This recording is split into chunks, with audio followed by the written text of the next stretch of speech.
Chi Rho Omega Chapter of Alpha Kappa Alpha Sorority Incorporated, CAP Spring College Expo and College Panel. Today, you're going to hear from a variety of college representatives to learn what you as the student has to do to prepare, or you as the parent has to do to prepare your student. At this time, I want to go over a few housekeeping things. So we do ask that you keep your line on mute throughout the duration of the program. You will hear from our college representatives. If you have questions, we will have a Q&A session at the end of the college presentations. That way, all of our college reps will get an opportunity to present the information. You can digest it, and then we can go on with any other questions. Before we get started, I wanted to turn it over to our president to bring greetings, Ms. Dina Hardison. Good afternoon, everyone. Thank you for joining us today. I don't know about you, but I'm excited. I'm excited to hear from these college admissions specialists and learn about ways that we can still apply for fall admission and be prepared to go to an institution of higher learning in the fall. This has been a crazy time for the parents and the students who are graduating this year, trying to select a school when you can't go and physically touch it or get a vibe for how the campus is can make your selection a bit tougher to narrow down. But hopefully today, with the information that we are providing, you will be able to make a decision and move forward with your future college plans. So I thank you for joining us today. I hope that you've got a pencil and some paper ready to take some notes, and we're all going to learn together. Thank you. Good afternoon. Today we have 7 institutions on our panel. All institutions have been divided into 3 categories: PWI, public institutions, private institutions, and HBCUs. Predominantly white institutions, also known as PWI, is the term used to describe institutions of higher learning in which white students account for 50% or greater of the student enrollment. Now you will hear from Rachel Hopewell, Regional Admissions Recruiter for the University of Alabama, Casey Chris, Regional Admissions Counselor for the University of Alabama-Birmingham, and Corin Norton, Admissions Counselor for the University of North Carolina at Greensboro. And we can begin with Rachel. Good afternoon, everyone. Thank you for joining us today. My name is Rachel Hopewell, and I am a regional admissions recruiter based here in the Triangle area. I cover Eastern North Carolina, so Alamance County to the coast. And I do have another colleague based in the Charlotte area, so I did put her name on the bottom of the slide as well. We are a large public institution located in Tuscaloosa, Alabama. We are the Crimson Tide, Roll Tide, so we are probably who you think we are. And we are a large school, so for our audience here in North Carolina, somewhat similar in size to NC State. I believe that their total population is about 35,000. We are about 38,000 total, and so a lot of good things come with size. We have fantastic facilities and fantastic support systems for our students, be that in career services, for internship opportunities, and networking and connections. But one thing below our total enrollment is that we also try to intentionally give opportunities to make a larger school feel smaller. So you do see that we have a 24-to-1 student to faculty ratio, and 80% of our classes do have 50 or fewer students in them. I do have our average admitted student profile up there. That was from the 2019 application cycle. So that was before we did make the move to go test optional for this cycle. So that data does not take into account this year's test optional cycle, but it does give you a starting point to kind of look at. And then I always like to say we are more than meets the eye. So while that's a nice average splice there, for us, about 40% of our students are also going to be honors college eligible, which for us Also used to be a 30 ACT or higher or a 1360 SAT or higher. We also have a test optional pathway for honors college this year as well. And then we also find students with a 3.0, a 21, a 1080 can find success on our campus. So while I love giving averages, there's a wide range of students that find success for us. We do have over 80 different academic programs on our campus. And so I can't go over all of those today, or else none of my colleagues would have the opportunity to speak with you. So I did highlight a couple of the big ones on there for you. We are the 5th oldest College of Engineering in the country. So here in the Triangle, that is a big one for my students applying. I get a lot of students that come to us for engineering. We're really strong in the automobile industry. We're 20 minutes down the road from the US plant for Mercedes-Benz. We are one of 16 schools in the country that does the Chevy Eco Car Challenge. So if you like automotive, it's a great place to be for that. And then we also are very strong in aerospace engineering and have a lot of other great engineering programs too. Business is another very popular one, nursing. And our College of Communications, we have the top public relations program in the country. We are one of only 2 schools in the country that have a full-time commercial TV station on campus. And so that means that our students have internship opportunities there, but it's almost like having WRAL or ABC 11 right there. And then we do have great connections in athletics. So we do a lot of work with ESPN and the SEC network as well. We have some unique programs like the STEM MBA and Create MBA, where you can do undergrad majors in STEM or Create fields, and then still take business classes all 4 years of your undergrad time in Tuscaloosa, add on a 5th year and graduate with 2 degrees. So that also has been popular, specifically the STEM one here in the Triangle. We have a fantastic research program. Our med school acceptance rate is 10 percentage points above the national average. And so for students who are looking to med school, we have the Randall Research Scholars in our Emerging Scholars program. And we also have a McCullough Institute, which is another way that we make a big school feel smaller. We have a lot of these niche programs where we bring in cohorts of 40 students. Over 50% of our students come from out of state. So that is why I work full-time for the university here in Eastern North Carolina.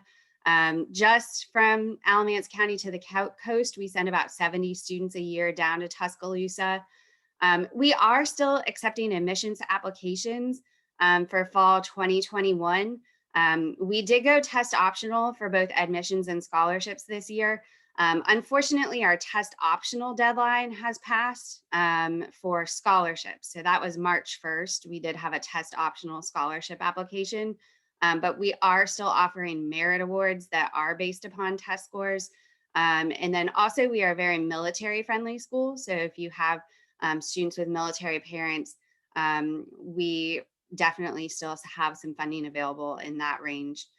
We have not made decisions yet for fall 2022 as to whether we'll be test optional or not. I believe that we're trending in that direction, but I would encourage any students that are high school juniors to reach out and join our mailing list so that they can get updates on that. But any questions or anything else you would like me to add in my overview? That was great. Thank you. We're going to do questions at the end. Thank you. All right. Thank you. Hello, I'm Casey Crisp, and I am with the University of Alabama at Birmingham. We are also a part of the University of Alabama system that Rachel just spoke about, but we're a totally separate campus located in Birmingham. So just to give you a little bit of a high level overview, we're more of a mid-sized university, about 14,000 undergraduate students, and about 25% of those students come from out of state. So I specifically work with all students who are applying from North Carolina, and I live here in Raleigh as well. And hopefully we'll get to be in some schools and see some of you in person next year. But yeah, we have seen tremendous growth from South Carolina and North Carolina the past few years, which is, you know, what part of my role is to increase that. So a couple of things that we're always really proud of at UAB is that we have been recognized by Insight into Diversity as a diversity champion for the past 3 years. So it just got renamed that. That's really important to us. Diversity is a huge value on our campus. About 44% of our students are non-white, and there's definitely an energy on campus that's very accepting and inclusive. And so that's something we're really proud of. The other big point to share, we just celebrated our 50th anniversary, so we're a younger university, but we have been named the #1 young US university for the past 2 years. We've graduated beyond that now because we just celebrated 50 years, so we can't qualify anymore, but we were really, really happy and excited to have that recognition.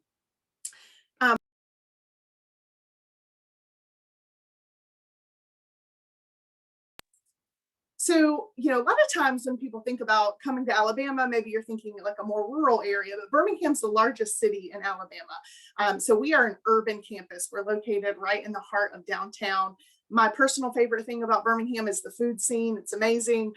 So that's a really big thing students love, is to get to try new restaurants, but there's also lots to do in the city that urban environment affords you. A lot of live music, great city parks. We're really close to the airport, so makes it a little bit of an easier transition going out of state for a student who can kind of have access to all that the city offers. Next. So we have about 150 degree programs. So can't kind of touch on all of them, but I do want to share a few highlights. Our School of Nursing is ranked 15th in the country. And one huge benefit of UAB's campus is that we have a very large medical enterprise. So there are actually 7 hospitals located in our campus boundaries. 5 of those are owned by UAB, they're UAB hospitals, and then one's a Veterans Affairs hospital and one is a National Children's Hospital. So in terms of access for our students who are interested in healthcare, medicine, nursing, anything in that arena, the access that you have to shadowing, internships, research right there on our campus is pretty tremendous. Our School of Health Professions is also a pathway for students who are interested in maybe pursuing professional school afterwards. They want to go to med school or PA school, something like that. But we also have a healthcare administration degree that's a part of that. So maybe for those of you who haven't ever thought, you want to work in healthcare, but you have only thought about like the patient clinical side, there's definitely a lot of other options. And so that's a big thing, I always like to share. Same with School of Public Health. That's become very popular this year as we've learned about the pandemic and the role of the CDC. So a major that's really growing. We also have in our School of Engineering, biomedical engineering, which is only one of 35 programs in the country. Our School of Business is incredibly hands-on with the Birmingham business community. We have had 60 startups come out of UAB's School of Business in partnership with a large incubator called Innovation Depot in Birmingham. It's the largest incubator for small businesses in the South. So really hands-on experience for students who want to work in business. And then of School of Ed, of course, we have pathways for students who are interested in teaching. And our College of Arts and Sciences is our largest. So all of the natural sciences, social sciences, and then interestingly enough, UAB has a really strong musical theater program. It's very tight knit. There's only 17 students. We had a finalist for Hamilton 2 years ago. So if that's something you're interested in, people don't always think of that with UAB, but it's a really strong program. And then I wanted to highlight two kind of major benefits for students who are interested in healthcare or medicine. So I already alluded to how big our medical enterprise is, but there's 2 special programs. One is called our Joint School of Medicine programs, and those 6 majors that are listed there on the screen all are a part of that. And what that means is that if you come to UAB and you major in one of those, then you are going to have part of your classes are going to be taught by medical school faculty, which is a tremendous benefit of exposure to medical school as an undergrad. These are practicing, physicians. There are a ton of research going on in that program. And you'll notice like cancer biology, for example, is one of those majors. That's the only undergraduate cancer biology major in the country. So we're kind of constantly adding new, more specified majors. Immunology is the same way. Genetics and genomic sciences is growing tremendously. And then the other, so that's kind of one path, and you could do either or both of these. The other program that's pretty unique is called MSAT. and that's our early medical school acceptance program. So students can apply for this during your senior year of high school by December 1st. It's highly competitive. So I will let you go ahead and know that you have to have at least a 3.5 GPA, a 30 on your ACT, or a 1360 on your SAT in order to apply. But if you meet those qualifications, you apply, you would go through an interview process. And if you're selected, UAB is guaranteeing you a spot in their medical school when you graduate. So as a freshman in college that you have a spot waiting for you in medical school. We also have that program for dental school and optometry. So if this is something you think you might be interested in, that of course has passed for current seniors, but always happy to talk with students about that process going into it. For current seniors, we're still accepting applications, and you're still eligible for all of our merit aid, which ranges from $7,500 a year all the way to $24,000 a year, which is almost a full tuition scholarship. So as long as you apply by May 1st, you can qualify for those. So we're on the common application, and we also have our own website application, whatever is easiest for you. But would love to still welcome applications and help students who maybe are interested in that. Thank you.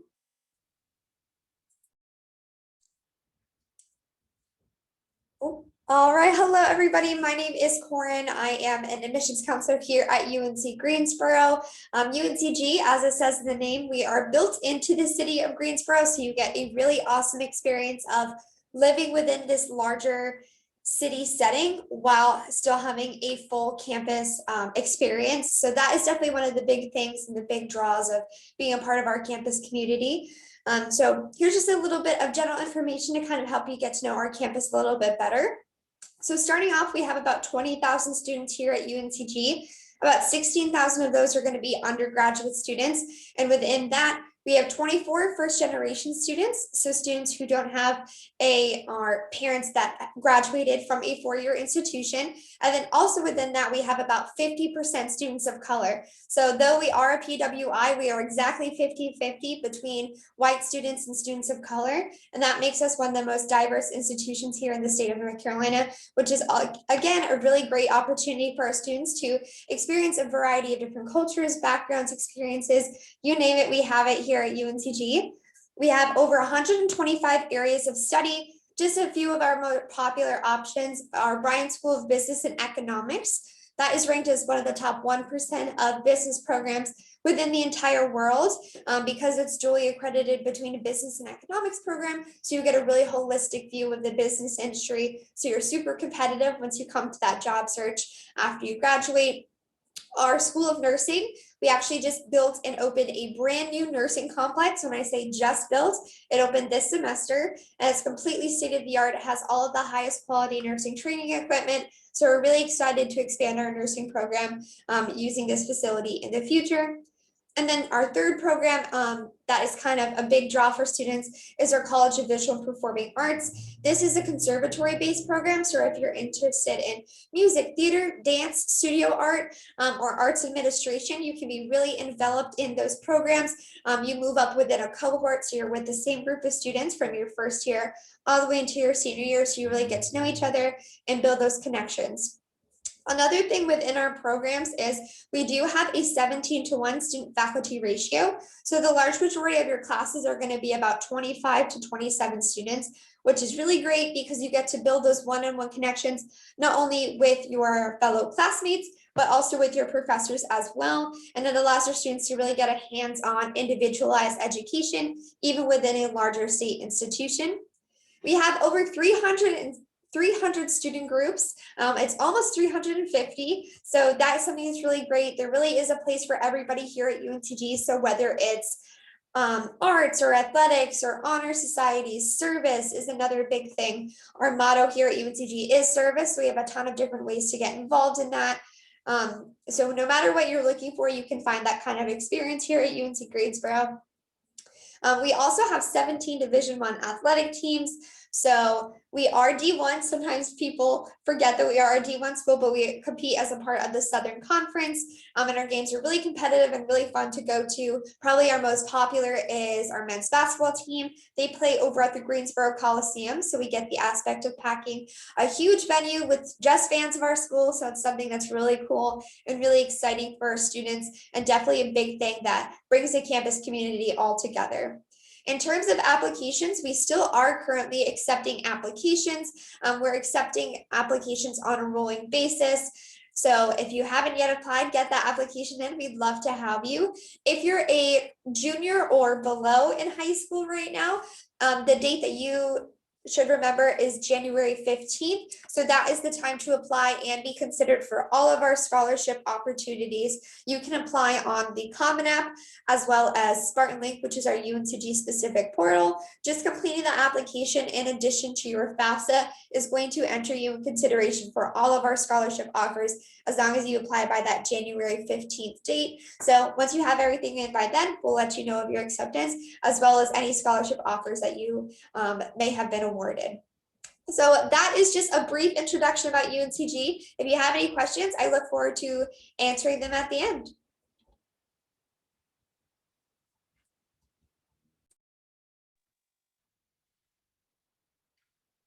All right, well, thank you so much, everyone. My name is Glenn Engelberg, and Wait, Glenn, I have to say something about you.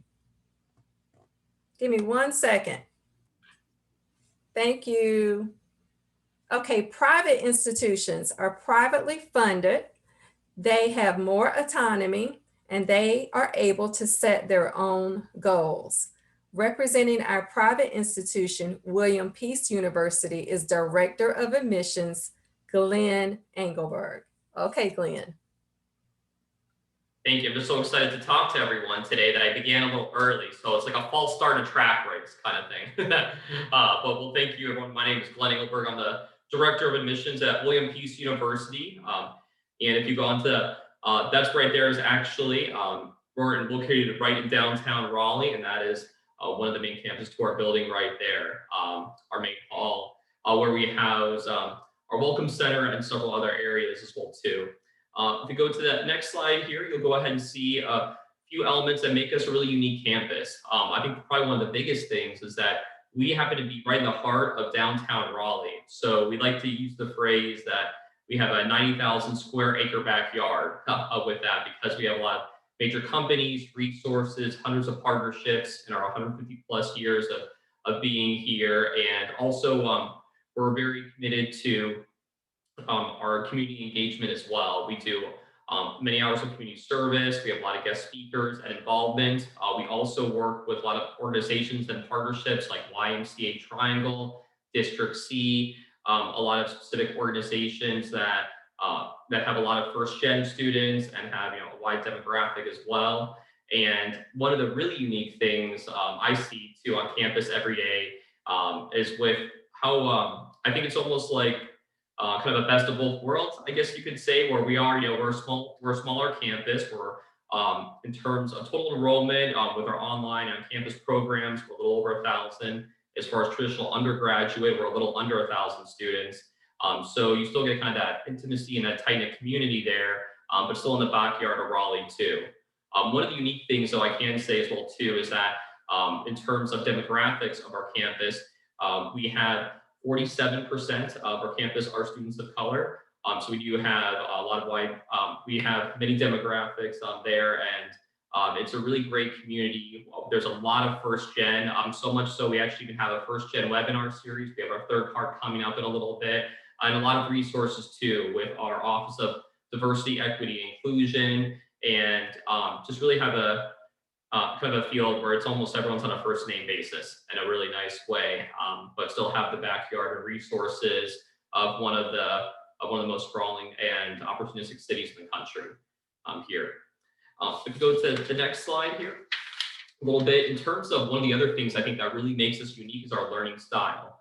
And I think it's probably best told with a quick story as well too, actually. So to let you know, in terms of majors and programs, we have nearly 40 majors and minors, ranging from simulation and game design to pre-law, biology, business, criminal justice, musical theater, living too, and actually specifically in biology as an example, we do a lot of hands-on learning, in all our classes, but in this one, they actually took a trip. Dr. Bonner, who is one of the faculty for at our school and for that program, actually did a trip with several students, and they usually do one about each year, sometimes to the Galapagos Islands, to Jamaica, and this one actually in particular was to Costa Rica.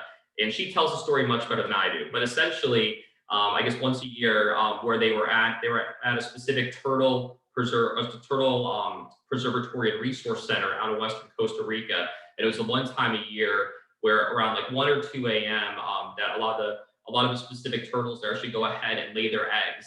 And to go ahead, it's a unique opportunity to collect sample data, help some of the turtles there. And actually, they were at the point where they were actually literally, a lot of students were holding the shell of a turtle, in their hand and helping to collect data as those baby turtles were being born. So if that's not immersive and hands-on learning, I don't know what is with that. So, we do a lot of unique things with that too, where it's not necessarily about the theory, but how you can put that theory into practice.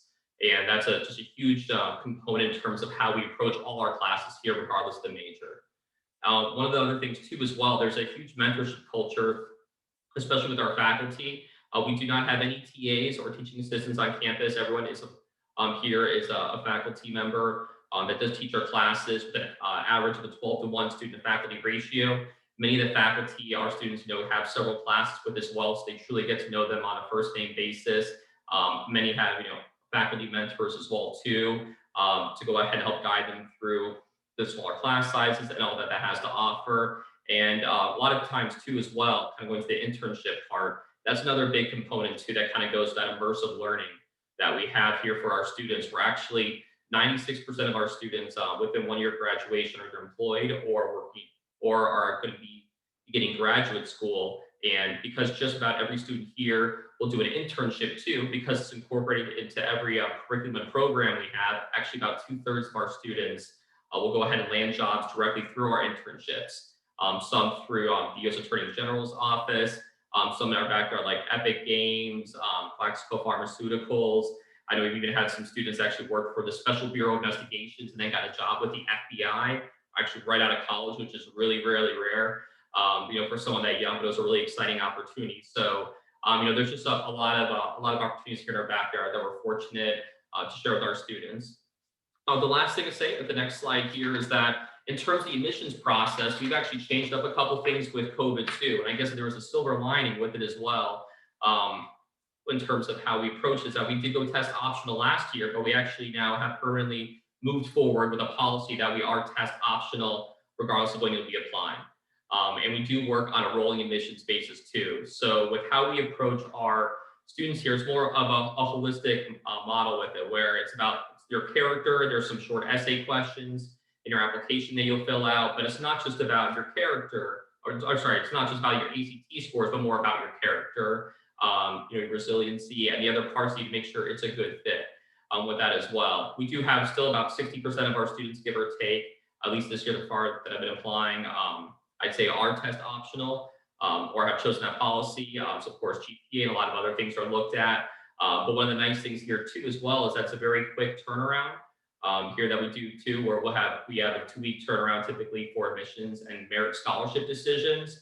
And we are still working with students for the fall 2021 class as well here. So it's a process. I know our admissions counselors love to work with our students, show them how we can help them out here. And the last thing I'd like to mention too is that in terms of classes moving forward, we're still fortunate, knock on wood, I'm a little superstitious when it comes to sports and admissions, as I like to say. We have our classes here on campus, with a strong majority of them. And we do still have in-person tours as well. So I know that every school, every college is a little different. We're right here in downtown Raleigh, but we do have tour sizes up to 10, and they go multiple times a day, Monday through Friday at our Welcome Center here and our ambassadors. And I know Michael, who takes care of our students there too, at the Welcome Center, is a great job. So if you wanted to come on campus or do a virtual tour, we still offer both. Okay, thank you, Glenn. Next, we will have our HBCUs. Historically, Black colleges and universities are institutions whose mission was and is to educate Black African American students.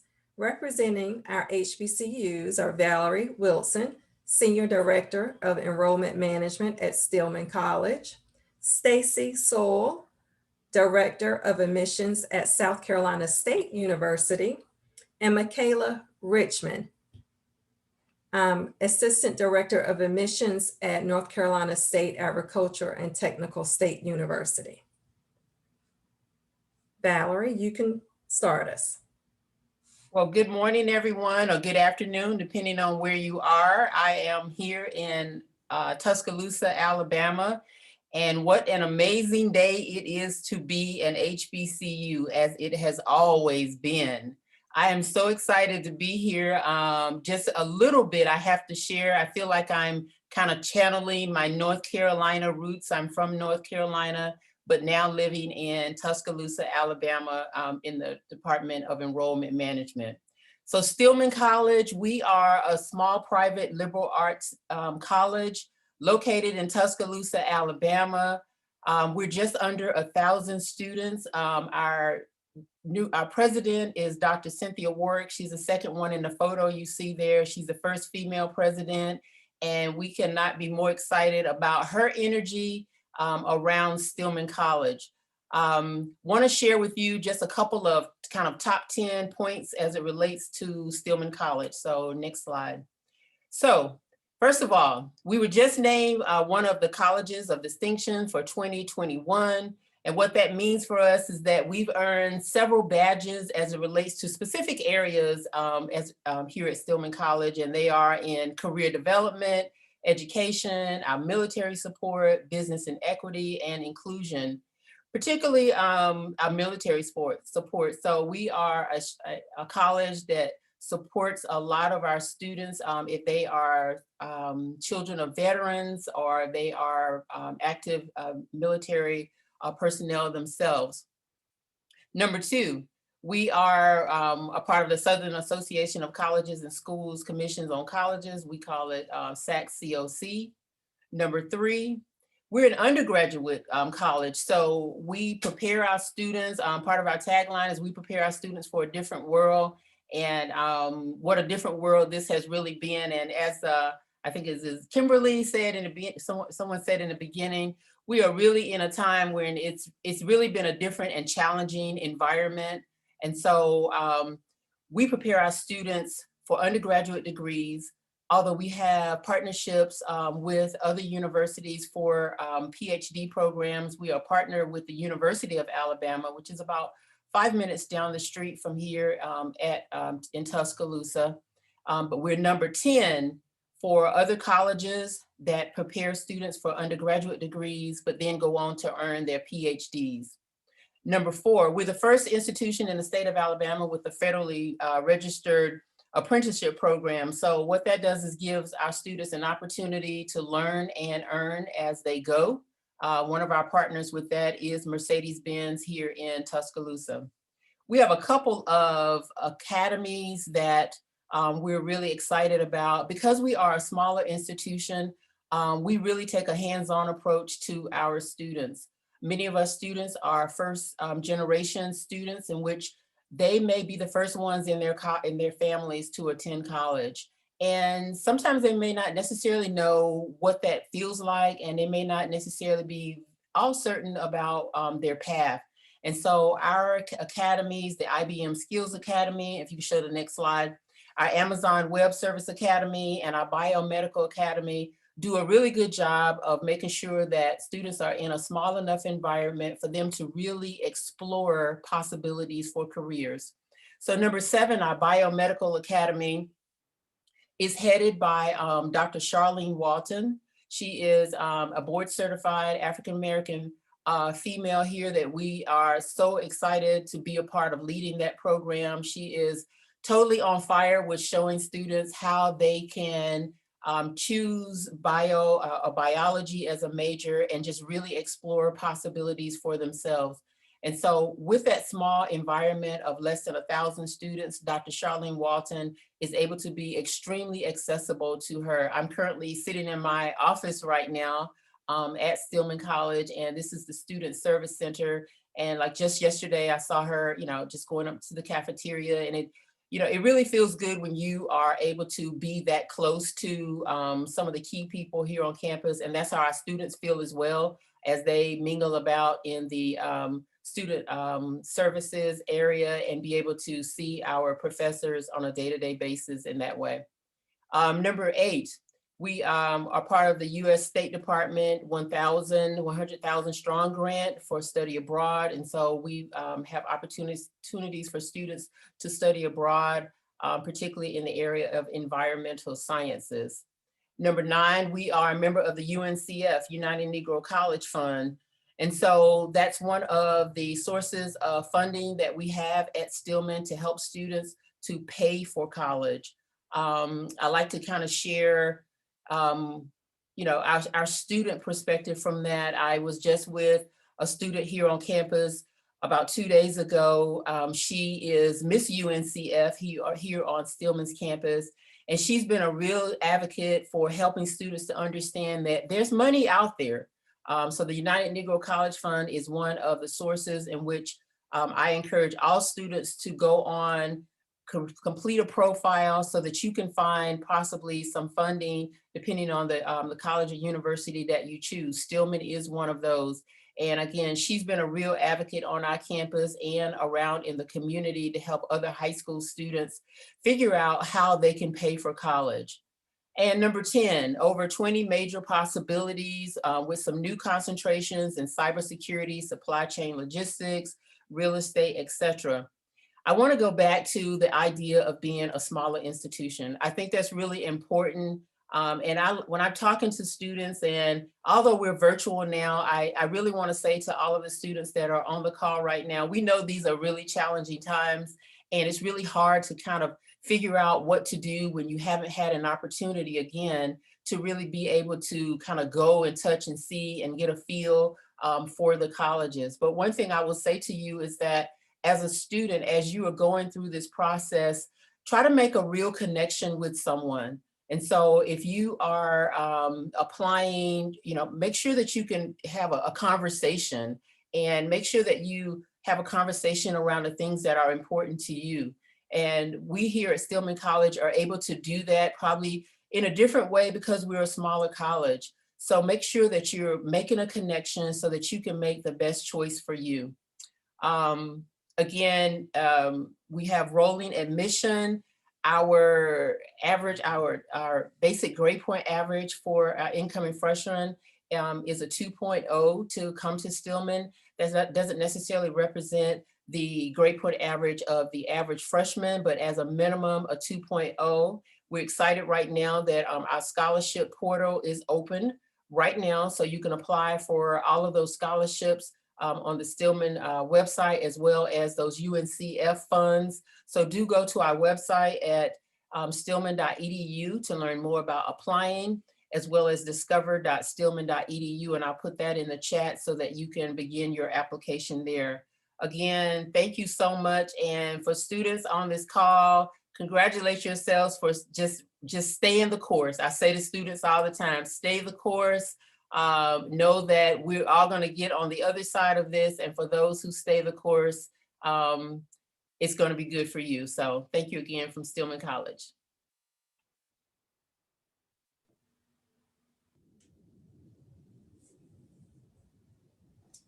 Stacy.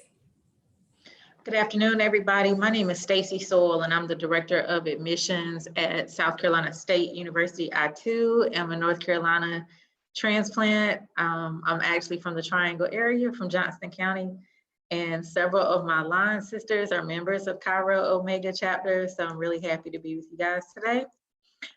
So I don't have any slides, but I will just give some high-level information about South Carolina State. We are the only public historically Black college or university in the state of South Carolina. We are known for our engineering and education programs. We supply more minorities with doctorates in education than any other institution in the state of South Carolina. We are also the only HBCU to have a nuclear engineering major. One of our more popular majors other than nuclear engineering is electrical engineering technology. We have several scholarships for students who are in the STEM fields. specifically engineering. We have a partnership with the Savannah River Engineering Corporation here in South Carolina. We just received $1 million from TikTok to supply our students with scholarships, and those scholarships will be eligible to students who enter in the fall 2021 semester.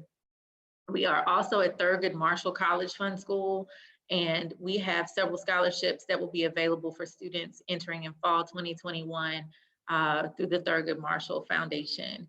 Some other interesting facts about South Carolina State: we have more Hall of Fame NFL football players than any other school in South Carolina, which is highly interesting because Clemson and the University of South Carolina is right here. But we have 4 NFL Hall of Famers, so that's more than some of our competitors. We also are a member of the Mid-Eastern Atlantic Conference, or the MEAC, which is a Division I athletic conference. And we have more MEAC championships overall than any other MEAC school. We sponsor 12 intercollegiate athletics, and that includes women's soccer, football, basketball, several others. We are a center of excellence in cybersecurity with the United States government. We won that distinction last year. And we are the second highest school that supplies African-American generals to the United States military. The only school that has beat us out in that distinction is West Point. So we are a military-friendly school. We have supplied the United States Army with over 2,000 commissioned officers. We have over 119 professional athletes, and we're 3rd in the nation for graduating minorities with a doctorate in education. Some of our other distinguished alumni include the Honorable James Clyburn, which you may have seen rocking his South Carolina State cap at this year's inauguration. We also have just instituted the E-Race Social Justice Institute, where we will be partnering with surrounding colleges and universities to fight prejudice, systemic racism, and to champion social justice around the state of South Carolina. A little over 80% of our students are in-state students, and less than 20% are out of state. We have a pretty even male to female ratio. And we are a primarily residential campus. We have right around 2,000 students currently, but typically our population will hover anywhere between 2,500 and 3,000 students. So for a state institution, we are still quite small. So you can also have those relationships. We have a 16-to-1 student to faculty ratio. So we are very hands-on and very personal with our students. So I will put my contact information in the chat. We are still accepting students for the fall 2021 semester. Our average grade point average is a 3.5. However, our minimum for admission is a 2.0. What weighs most heavily for your admission status is the completion of prerequisites. In North Carolina, it's called the Future Ready Core Curriculum. South Carolina, it's pretty much the same. So if you have completed the Future Ready Core Curriculum in North Carolina, then you would not have a problem gaining admission to South Carolina State, as long as you also have a 2.0 or better. Our scholarships are competitive, and the competition starts at a 3.5 GPA. We have not waived the SAT or ACT for scholarship purposes, but for admission, the SAT and ACT is waived. If you are interested in our honors college, you do have to have a test score. So again, I'll put my contact information in the chat. If anyone has any questions or concerns that are not going to be answered today, feel free to contact me. Thanks.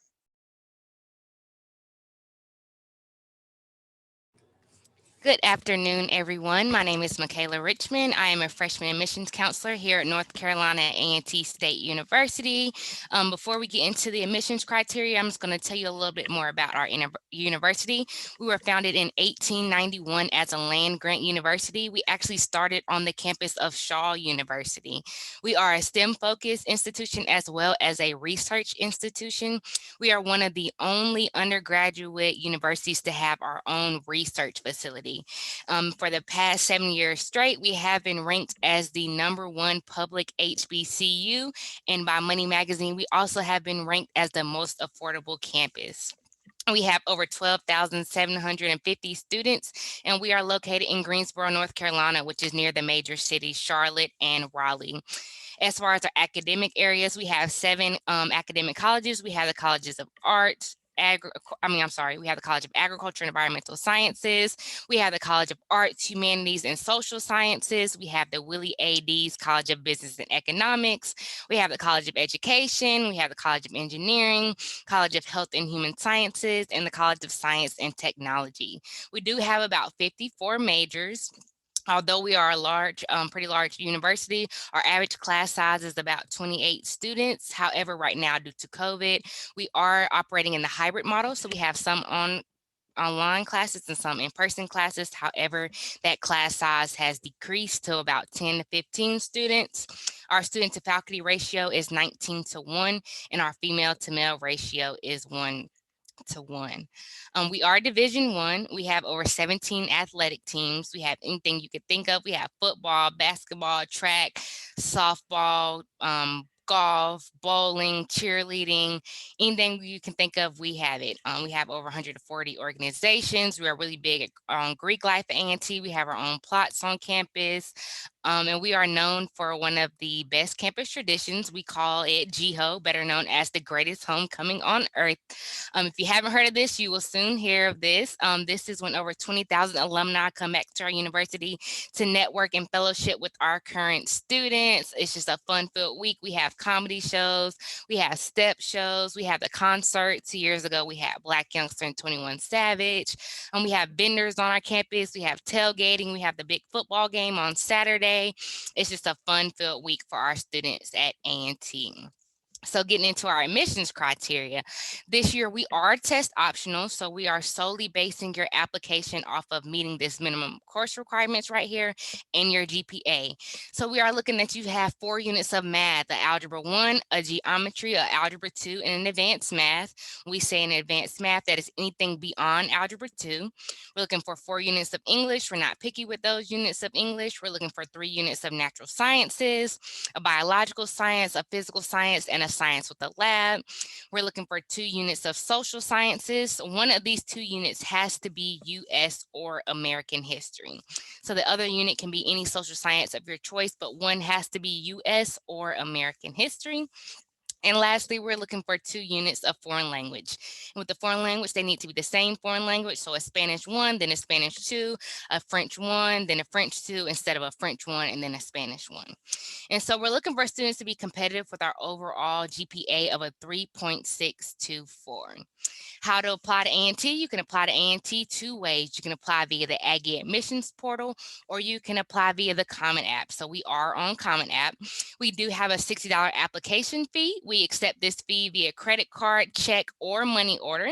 We also accept fee waivers. So if you have a fee waiver from your high school counselor, we accept these as long as it comes from College Board, ACT, or NACAC. If you have a fee waiver you need to get to us, you can send it to us via mail, and I'll give you our mailing address at the end, or electronic transcript service. So we do not review any recommendation letters, any personal essays, any personal statements. So we recommend that you save those for your scholarships. As far as new freshman application documents, when you submit your transcript, the only thing we need from you, when you submit your application, the only thing we need from you is your official transcripts. So please make sure you mail those to us or send them via electronic transcript service. And electronic transcript service is whatever your school may use to send in your transcripts, whether that's Naviance, Parchment, CFNC, whatever your school may use, we do accept that electronically. Please make sure your transcript is official. We do not accept any unofficial transcripts, so please make sure it is official, and please make sure it includes your senior year courses. We do know that you do not have grades for all your senior year courses. However, we'd like to see what you are taking, so please make sure that we can see your senior year course schedule. And once again, we are test optional this year, so we will not be looking at any test scores. And next, I'll have my contact page on here for us. So if you need to mail any documents to us, please be sure to title it Webb Hall, Lower Level, Office of Undergraduate Admissions, 1601 East Market Street. Here's our phone number if you'd like to call and ask any questions. And this is our email address. If we reach out to you and ask you for any additional documents, this is the email address you would use. And we are on Facebook, Instagram, and Twitter. So please stay connected with us. Thank you.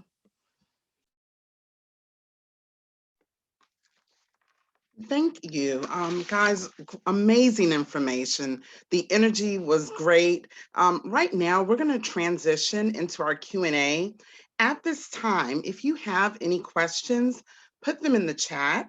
We will answer your questions along with some questions that were submitted. So there is one question in the chat right now. Is there an enrollment deposit once you are admitted?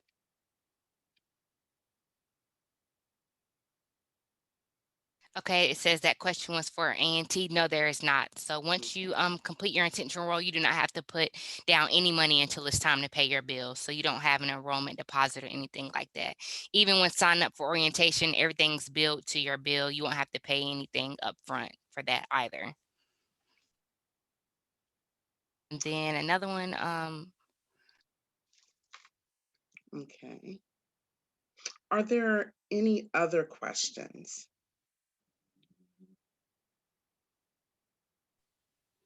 I see another one in the chat for Okay. A&T. When can Okay, current juniors apply? Let me take this one right Okay. here. This is to all schools. Are honors colleges degree majors specific? So let me read that one again. Are honors colleges degree majors specific?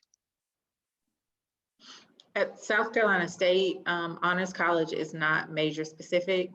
Anyone in any major is eligible to apply for Honors College as long as you meet the academic requirements otherwise. Okay. Did any of the other admissions counselors want to address that question? Same here at Stillman College. The Honors College is not specific to a particular major. It's just meeting the requirements of that program. That's the same here at William Peace University as well. One thing I will add is that if you, let's say if you didn't qualify for the honors college coming in, you can still apply if you received high enough grades during your freshman year too as well. So just because you don't get it going into the university itself, when you're there, if you do really well academically, you can still be part of that. Okay. And this is actually coming from the University of Alabama. It is also not major specific, so the same thing. The next question is specific to North Carolina A&T. Do you accept AP coursework for entering freshmen? Yes, we do accept AP coursework. We accept IB courses as well. We accept all of those higher level coursework at A&T. Thank you. Are there any other questions? All right, the next question, do any of these schools offer Air Force ROTC?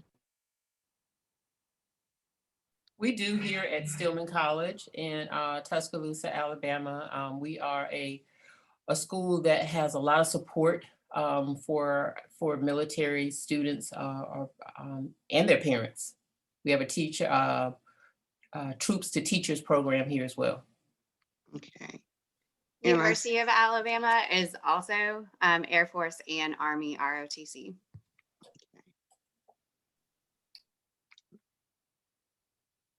Are there any other questions? Okay, this question is for North Carolina A&T. How early can juniors apply? We have not yet opened the application for juniors. However, it will be sometime after June. June 1st is our final deadline for our current seniors. So after that, then the new application will open for fall of 2022, but we have not released a date as of right now. but our early decision deadline is normally around October. So for the next year, for this year, for our early decision deadlines for our junior, it'll probably be around October. Just a little timeline for you, and that's our early action, early decision students. So the application will open before October to be the deadline for October 15th. Thank you. Are there any other questions?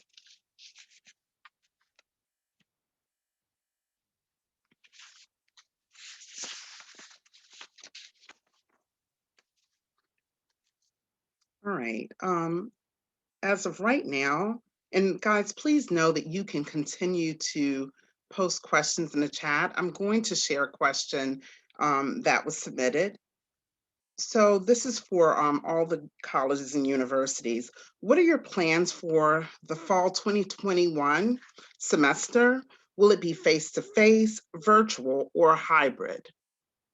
So for the upcoming year, will it be face-to-face, virtual, or a hybrid? I'll go ahead and start. We did do a press release this week that at the University of Alabama, we do intend to be face-to-face instruction. We have invested a lot of resources into COVID. And currently with our student population of 38,000 students, we had 30 positive cases this past week on campus. So we're doing some really good work in that field. And I'll drop a link to the press release into the chat box. Thank you. Did any of the other universities or colleges want to address that question? I will hear for UNC Greensboro. The answer to that is all of the above. So whatever you feel more comfortable with, that's what we're going to be offering for students. As of right now, we are a fully operational campus, meaning we have students living here on campus, going to classes in person. I will say the large majority are offering hybrid. So you'll go to class on Tuesday in person and then watch it live on Zoom on Thursday. But it's really up to the students, and their academic advisors will help them kind of pick and choose which style that they want to do. Thank you. All right, guys, I am going to grab another question from the chat. A great question. What is the graduation rate of your university or college?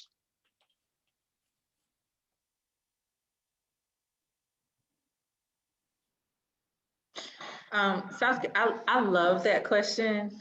South Carolina State's six-year graduation rate is about 32% currently. But keep in mind that when a school tells you their graduation rate, it does not tell you how many students graduate from that school.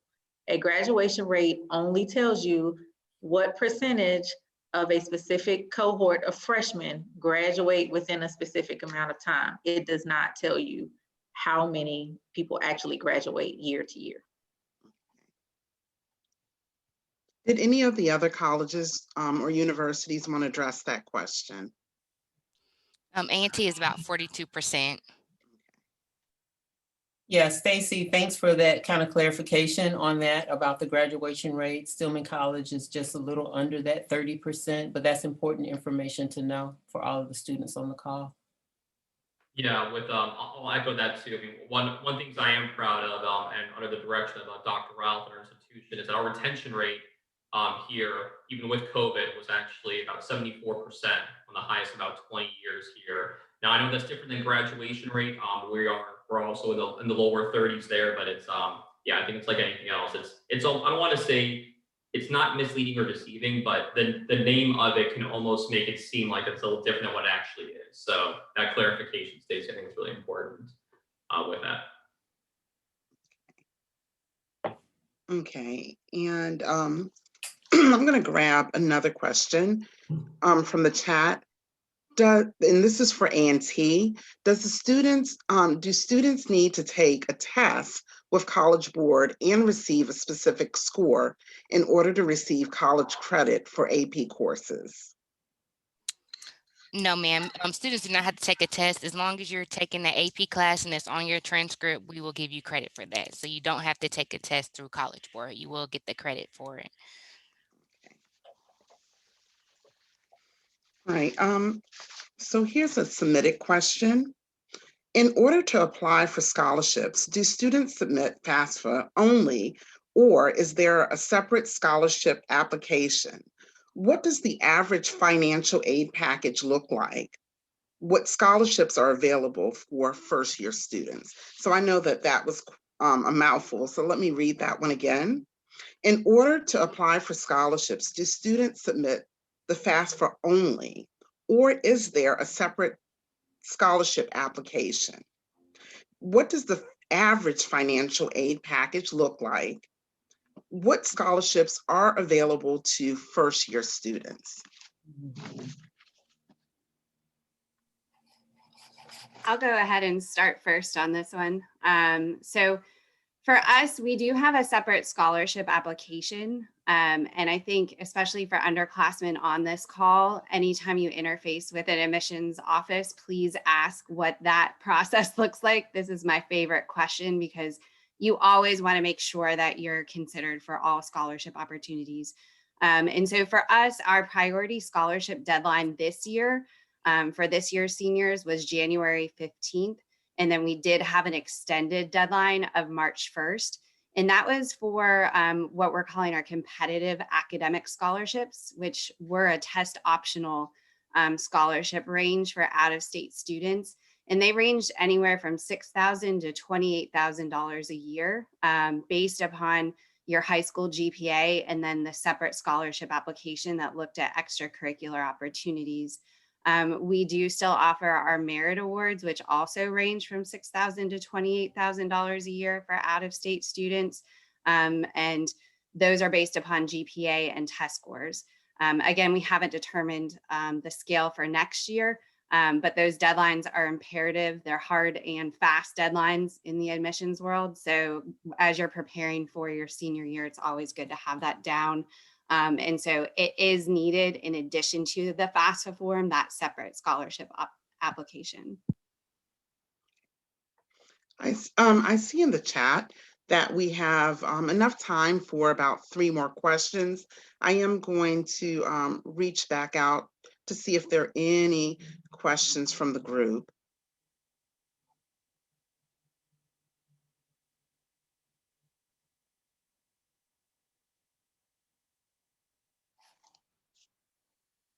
All right. Seeing no questions, I'm going to turn this over to Marquita Brazier. I did see 2 more questions. Am I allowed to answer those too? Hold on. I see. Will A&T be giving campus tours, and does physical science qualify for science with the lab? Sure, you can definitely answer those. So yes, A&T will be giving on-campus tours. We actually just started those in February. So if you're interested in an on-campus tour, you can go to our website and sign up for a tour. And then the second question, does your physical science qualify for science with the lab at A&T? Yes, it does. So you're good to go with that science as well. Great, thank you so much. If you all could, you can just throw the reaction up to give a round of applause and thank you to our college admissions representatives for joining us today. We also want to thank you all for taking the time out of your day on a nice, beautiful Saturday to join us for this important information.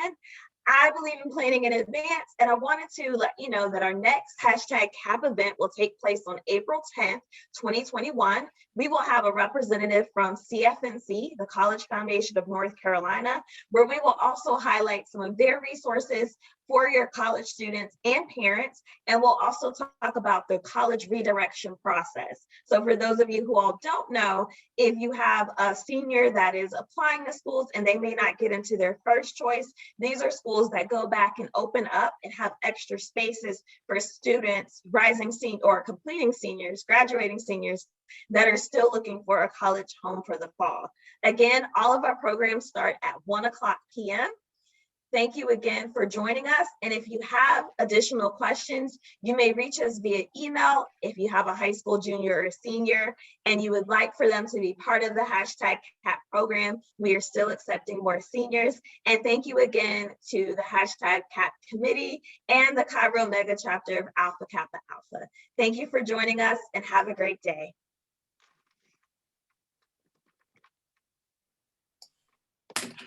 Thank you.